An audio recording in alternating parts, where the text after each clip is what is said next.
Okay, तो previous video में हम लोगों ने डिस्कस किया कलेक्शन इंटरफेस की बेसिक मेथड्स। इस वीडियो में हम डिस्कस करने वाले हैं कलेक्शन इंटरफेस की सेट थ्योरी रिलेटेड मेथड्स। तो अगर आपने प्रीवियस वीडियो नहीं देखा है तो उसकी लिंक मैं आपको यहाँ कमेंट सेक्शन में दे रहा हूँ, वहाँ पे जाके आप देख सकते हो, या फिर यहाँ कार्ड में आपको आ रहा होगा, वहाँ से क्लिक करके भी आप देख सकते हो। तो चलो समझते हैं। अब आगे आने वाली जो मेथड्स है ना, वो सेट थ्योरी को रिप्रेजेंट करती है। फिर आप बोलोगे what is mean by set theory. ठीक है, तो आपने जैसे अलजेब्रा नाम के सब्जेक्ट में पढ़ा होगा कि सेट थ्योरी होती है जहाँ पे दो सेट होते हैं, फिर उनके ऊपर मैं कुछ ऑपरेशंस करता हूँ, जैसे कि यूनियन ऑपरेशन हो गया, इंटरसेक्शन हो गया, या फिर डिफरेंस हो गया, या फिर आप उसका कॉम्प्लीमेंट निकालते हो सेट का। तो इतने सारे जो ऑपरेशंस आप करते हो ना सेट थ्योरी में, वही सारे ऑपरेशंस करने के लिए डायरेक्ट आपको कलेक्शन के अंदर मेथड्स मिल जाती है। तो वो कौन सी मेथड्स है वो समझने की कोशिश करते हैं। तो मेथड्स जो कि सेट थ्योरी से रिलेटेड है यहाँ पे, वो है 4 मेथड्स। ठीक है, उनमें से पहली मेथड है आपकी ऐड ऑल मेथड। ठीक है, इसका भी रिटर्न टाइप बूलियन है और ये एक कलेक्शन आर्गुमेंट लेती है। अब ये मेथड क्या करेगी, आपके एक कलेक्शन के अंदर दूसरा कलेक्शन ऐड कर देगी, वो भी लास्ट में। ठीक है, इसको प्रैक्टिकली समझते हैं। तो यहाँ पे मैं आ जाता हूँ। यहाँ मैंने समझो बना लिया है एक एरे लिस्ट AL, इसको मैं नाम दे देता हूँ AL1। ठीक है, AL1 कर देते हैं इसको, क्योंकि मैं अभी और एक एरे लिस्ट बनाने वाला हूँ। ठीक है, समथिंग लाइक दिस। और दूसरी एरे लिस्ट मैं यहाँ बना लेता हूँ, that is array list AL2 is equal to new array list. ये कर दिया मैंने, और AL2 के अंदर मैं कुछ एलिमेंट ऐड कर देता हूँ अभी के लिए, और यहाँ लिख लेते हैं लेट्स से 1, और इसी को कॉपी पेस्ट करते चले जाते हैं नीचे। ठीक है, यहाँ लिख लिया मैंने 2, 3, 4 एंड 5। ठीक है, अब जब मैं मेथड चलाऊंगा that is AL1 dot add all, और उसमें मैं लिख पास कर देता हूँ AL2।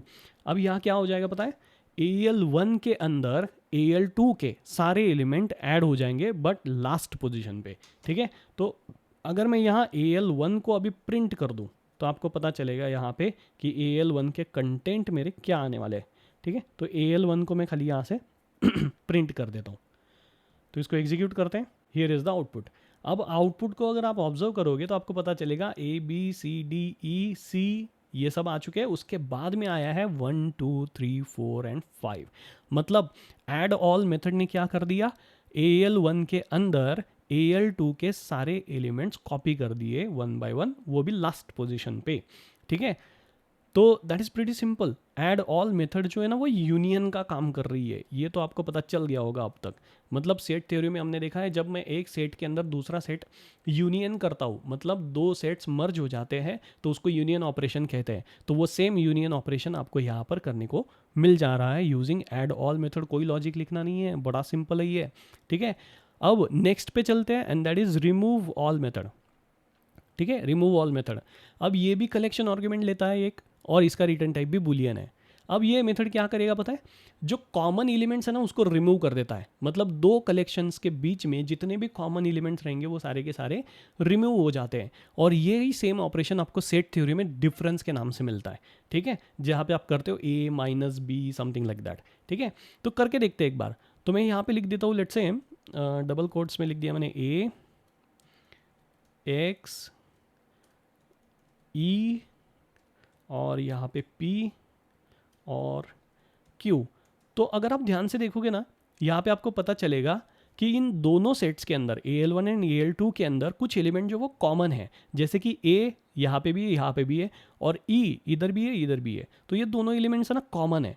जब मैं यहाँ AL1 पे रिमूव ऑल मेथड चलाऊंगा और उसमें पास करूंगा AL2, तो AL1 के अंदर से जितने कॉमन एलिमेंट्स है दोनों में वो रिमूव हो जाएंगे। ठीक है, तो AL1 में आपको A और E यहाँ पर दिखाई नहीं देने वाला है। ठीक है, तो फटाफट एक बार इसको रन करके देख चेक कर लेते हैं। ओके, चलो ये हो गया आपका AL1 प्रिंट। अब AL1 जो प्रिंट हुआ है उसके अंदर A और E गायब है, बाकी सब कुछ है। ठीक है, तो इसका मतलब क्या हो गया, डिफरेंस ऑपरेशन हो गया। यही अगर मैं उल्टा कर दूं, मतलब AL2 और रिमूव ऑल AL1 करे यहाँ पे, इसका मतलब क्या, AL2 के अंदर से कॉमन एलिमेंट्स रिमूव होने वाले हैं अभी। ठीक है, तो इसको रन करते देखो। अब ये एग्जीक्यूट हो चुका है, और आप यहाँ पे ध्यान से देखोगे तो आपको दिखेगा ABCDEC। मतलब यहाँ पे AL2 के अंदर से मैंने रिमूव ऑल कर दिए AL1, मतलब कॉमन एलिमेंट्स मैंने यहाँ से रिमूव करा दिए। सॉरी, मैंने यहाँ पे प्रिंट करवा दिया है AL1, ऐसे नहीं चलेगा दोस्त, AL2 प्रिंट करना पड़ेगा, इसीलिए मैं थोड़ा सा, ओके टेंशन नहीं है। ओके, अगर आप यहाँ पे आउटपुट को ऑब्जर्व करते हो तो आपको एक AL2 के अंदर से एक्स पी और क्यू देखने को मिल जाएंगे। एक्स पी और क्यू बचे हैं, ए और ई रिमूव हो चुके हैं। इसका मतलब कॉमन एलिमेंट AL2 के अंदर से रिमूव हो चुके हैं। तो ध्यान रखना, ये मेथड आप जिस कलेक्शन के ऊपर चलाओगे, मतलब AL2 डॉट रिमूव ऑल कर दिया तो उस कलेक्शन के अंदर से कॉमन एलिमेंट रिमूव होने वाले, दोनों में से रिमूव नहीं होते। ठीक है, अगर मैंने AL2 पे रिमूव ऑल मेथड चलाई है और मैं यहाँ AL1 प्रिंट करता हूँ तो AL1 के सारे एलिमेंट्स मुझे एज इट इज़ दिखाई देंगे, उसमें से कोई भी एलिमेंट डिलीट नहीं होने वाला है। ठीक है, तो फटाफट मैं इसको रन करके दिखाता हूँ AL1 की पोजीशन क्या है अभी। ठीक है, तो AL1 में देखो जितने एलिमेंट्स थे ABCDEC, ये सारे के सारे अवेलेबल है ना, इनके ऊपर कोई असर नहीं हुआ है। तो मेथड आप जिस कलेक्शन के ऊपर चला रहे हो उसी कलेक्शन के ऊपर असर होगा, बाकियों पे नहीं होने वाला है। That's pretty simple. Next method है रिटेन ऑल। अब ये जो रिटेन ऑल मेथड है ना, एग्जैक्टली अपोजिट है रिमूव ऑल का। मतलब ये कॉमन एलिमेंट रखती है और अनकॉमन एलिमेंट्स को ये डिलीट कर देती है, और ये आप रिसेंबल कर सकते हो सेट थ्योरी के इंटरसेक्शन ऑपरेशन के साथ में। ठीक है, तो चलो इस मेथड को एक बार इस्तेमाल करके देख लेते हैं, रिटेन ऑल मेथड को। तो अभी मैं यहाँ पे रिमूव ऑल की जगह पे इधर कॉल करता हूँ AL1 डॉट रिटेन ऑल, और इसमें पास कर देते हैं AL2। अभी क्या हो जाएगा, AL1 के अंदर जितने AL1 और AL2 में अनकॉमन एलिमेंट्स हैं वो सारे के सारे डिलीट होंगे और कॉमन बच जाएंगे। ठीक है, तो इसको रन करके देख लेते हैं यहाँ से। चलो भाई, यहाँ पे A और E कॉमन एलिमेंट बचे हैं, अनकॉमन एलिमेंट सारे के सारे डिलीट हो चुके हैं। तो this is exactly opposite to the remove method. Remove method का बिल्कुल अपोजिट है ये मेथड। ओके, नेक्स्ट मेथड है कंटेन्स ऑल। अब ये जो कंटेन्स ऑल मेथड है ना, खाली सर्चिंग का काम कर रही है, मतलब सबसेट वाला काम कर रही है। चेक कर रही है कि A सेट B का सबसेट है कि नहीं है। अगर रहा तो ट्रू रिटर्न करेगी, नहीं रहा तो फॉल्स रिटर्न कर देगी। ठीक है, तो जैसे मेरी केस में अगर मैं यहाँ पे मेथड चलाऊँ है that is AL1 dot contains all, और इसमें पास कर दूँ AL2, मतलब मैं चेक करना चाह रहा हूँ कि AL1 में AL2 के सारे एलिमेंट है कि नहीं है। तो यहाँ देखने से तो मुझे पता चल गया कि AL1 में AL2 के सारे एलिमेंट नहीं है, मतलब AL2 AL1 का सबसेट नहीं है। इसीलिए मुझे यहाँ पे जो है ना वो फॉल्स रिटर्न कर देगा, ट्रू रिटर्न नहीं करेगा, क्योंकि AL1 का सबसेट नहीं है AL2। ठीक है, तो यहाँ ध्यान से ऑब्जर्व करो, इधर इधर मुझे दिखाई देगा फॉल्स, ये आ गया फॉल्स। परफेक्ट। ठीक है, तो ये हो गई कहानी कंटेन्स ऑल मेथड की। तो कंटेन्स ऑल मेथड खाली चेक करता है कि एक सेट दूसरे सेट का सबसेट है कि नहीं है। ठीक है, अगर इमेजिन करो मैंने यहाँ से ये एक्स हटा दिया, ठीक है, फिर ये P और Q भी हटा दिया, इमेजिन करो, मतलब मेरे AL2 में अभी दो ही एलिमेंट्स है, that is A and E। अब ये देखने से पता चल रहा है मुझे कि A और E मेरे AL1 के अंदर ऑलरेडी प्रेजेंट है, मतलब AL2 AL1 का सबसेट है। तो अगर मैं अभी इस कोड को रन करूंगा तो मुझे फॉल्स की जगह पर ट्रू दिखाई देगा यहाँ नीचे कंसोल में। ठीक है, तो ये आ चुका है मेरा console and this is the true. यहाँ पे आउटपुट आपको ट्रू दिखाई दे रहा है। शायद आप ये बहुत नीचे जा रहा है इसलिए देख नहीं पा रहे होगे, तो मैं इसको फिर से एक बार रन करता हूँ ताकि आप यहाँ पे इसको देख पाए। ठीक है, ओके, तो यहाँ पे आउटपुट आ चुका है ट्रू। इसका मतलब क्या है, AL2 आपका AL1 का सबसेट है। तो ये हो गई सेट थ्योरी से रिलेटेड 4 मेथड्स। पहली मेथड है ऐड ऑल कलेक्शन C, इसका रिटर्न टाइप है Boolean. Remove all collection C जो कि डिफरेंस को रिप्रेजेंट करती है, इसका भी रिटर्न टाइप बुलियन है।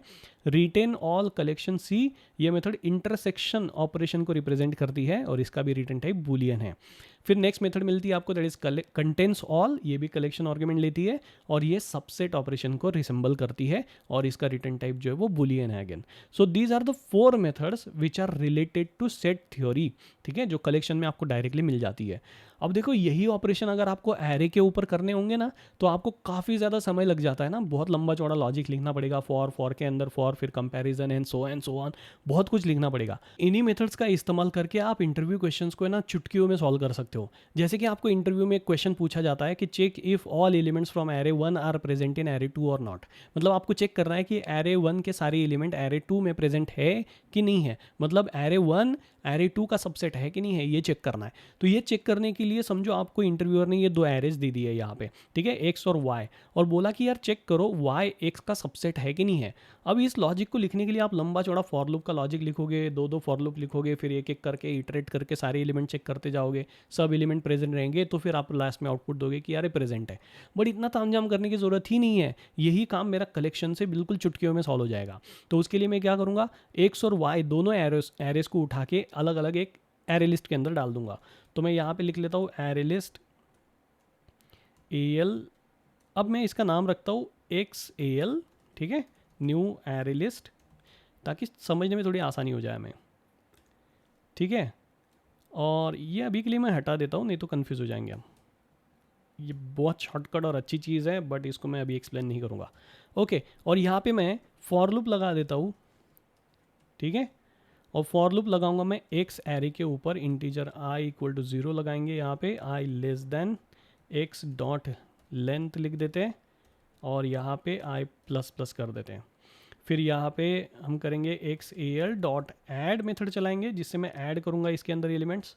कौन सी एलिमेंट ऐड करूँगा, एक्स एरे के सारे एलिमेंट ऐड करूँगा। तो मैं यहाँ पे लिखूँगा x ऑफ i। अब हो गए XAL के अंदर सारे एलिमेंट्स ऐड।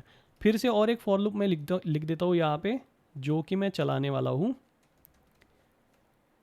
y एरे के ऊपर, ठीक है। और यहाँ पे मैं लिख देता हूँ i less than y dot length, ठीक है। और यहाँ लिख दिया मैंने, अभी जो लेंथ ना गलती से कैपिटल हो गया, इसको स्मॉल करो, ओके। फिर यहाँ पे लिखते हैं i plus plus and done. अब यहाँ हम क्या करेंगे, y के सारे एलिमेंट डालने वाले हैं हम YAL नाम की एरे लिस्ट में, इसीलिए मुझे YAL एरे लिस्ट भी बना के लेनी पड़ेगी यहाँ पे। तो यहाँ x की जगह इसको नाम दे देते हैं YAL, ओके। तो YAL डॉट ऐड मेथड चलाते हैं, और इस मेथड के अंदर हम पास कर देंगे y ऑफ i। तो अभी क्या हो जाएगा, x के सारे एलिमेंट चले जाएंगे XL में, XAL में, और y के सारे एलिमेंट चले जाएंगे YAL में। अब मेरा काम बहुत आसान हो गया, मुझे चेक करना था कि y x का सबसेट है कि नहीं है, तो मैं सिंपली यहाँ लिख लूँगा is y subset of x, ये मैसेज दे दिया, और प्लस यहाँ पे मैं लिख लेता हूँ एक XAL डॉट कंटेन्स ऑल नाम की मेथड है मेरी सबसेट चेक करने के लिए। तो यहाँ पे मैं पास कर देता हूँ YAL, ख़त्म। अब इसको रन करते हैं फटाफट, और रन करने के बाद चेक करेंगे कि मुझे यहाँ पे आउटपुट क्या आ रहा है। अब यहाँ कुछ मुझे एरर आ चुकी है, क्योंकि ये यूटिल डॉट लेंथ यहाँ पे गलती से इसने इंपोर्ट कर दिया है, इसको मैं निकाल देता हूँ यहाँ से, ठीक है। I don't need this. फिर से रन करते हैं, ओके। तो यहाँ पे मैसेज आ चुका है, is y subset of x, option है ट्रू, मतलब यस y सबसेट है किसका, x का। लेकिन अगर अभी इंटरव्यूअर ने आपको बोल दिया कि इसमें और एक एलिमेंट मैंने डाल दिया, लेट्स से 67, अब चेक करो और मुझे बताओ कि y सबसेट है कि नहीं x का। तो जाहिर सी बात है अभी y x का सबसेट नहीं है, तो इस केस में मुझे मैसेज आ जाएगा फॉल्स। अब ना मुझे लॉजिक बदलने की भी कोई ज़रूरत नहीं है, मेरा काम बहुत शॉर्टकट में हो गया, ठीक है, क्योंकि मैंने लॉजिक कुछ लगाया ही नहीं, मैंने स्मार्टनेस दिखाई और एग्जिस्टिंग मेथड्स का इस्तेमाल कर लिया। तो देखो यहाँ पे मैसेज आ चुका है, is y subset of x, false नहीं है भाई, ठीक है। तो ये हो गया आपका interview program solve using contains all method, वो भी शॉर्टकट में, चुटकियों में। और ये आप प्रोग्राम अगर एक्सप्लेन करते हो ना, तो इंटरव्यूअर को पता चल जाएगा कि यार तुमको कलेक्शन भी बहुत अच्छे से आ रहा है ना। फिर वो ऐसा हो सकता है कि वो आगे जाके पूछ ले कि यार नहीं, कलेक्शन की एग्जिस्टिंग मेथड्स इस्तेमाल करके मत सॉल्व करो, इसको नॉर्मल फॉर लूप से सॉल्व करो। तो फिर आपको वो नॉर्मल फॉर लूप वाला लॉजिक लिखना है जो अब तक आप लिखते आ रहे थे एरे के लिए, ठीक है। बट अनलेस एंड अनटिल वो नहीं बोलता कोई मेथड्स वगैरह इस्तेमाल नहीं करने को, तब तक आप बिंदास कर सकते हो। ये दिखाता है कि आपको कलेक्शन कितना डेप्थ में पता है, ठीक है। इसी तरह से आप ये दो प्रोग्राम्स भी घर पे सॉल्व करने की कोशिश करो, और कमेंट बॉक्स में मुझे लिख के बताओ कि आपने प्रोग्राम सॉल्व कर लिए कि नहीं कर लिए। अगर कोई दिक्कत आपको वहाँ पे प्रोग्राम सॉल्व करते समय आ रही है, तो वो भी मुझे लेट मी नो, ठीक है, मैं so that I can help you in a better way, ठीक है। वहाँ पे मैं आपको आंसर पोस्ट कर दूंगा, कोई टेंशन नहीं है। तो देखते हैं भाई कि कितने लोग यहाँ पे कमेंट में आंसर करते हैं और कितने लोग इन दोनों प्रोग्राम्स को सॉल्व कर पा रहे हैं। तो नोट डाउन कर लो, अगर नहीं किया है तो पॉज करके फटाफट, ठीक है। दैट्स इट, आज के सेशन में इतना ही है। कलेक्शन की सारी मेथड्स हमने यहाँ पे ख़त्म कर ली है। अभी अगले सेशन में हम डिस्कस करने वाले हैं लिस्ट इंटरफेस की सारी मेथड्स।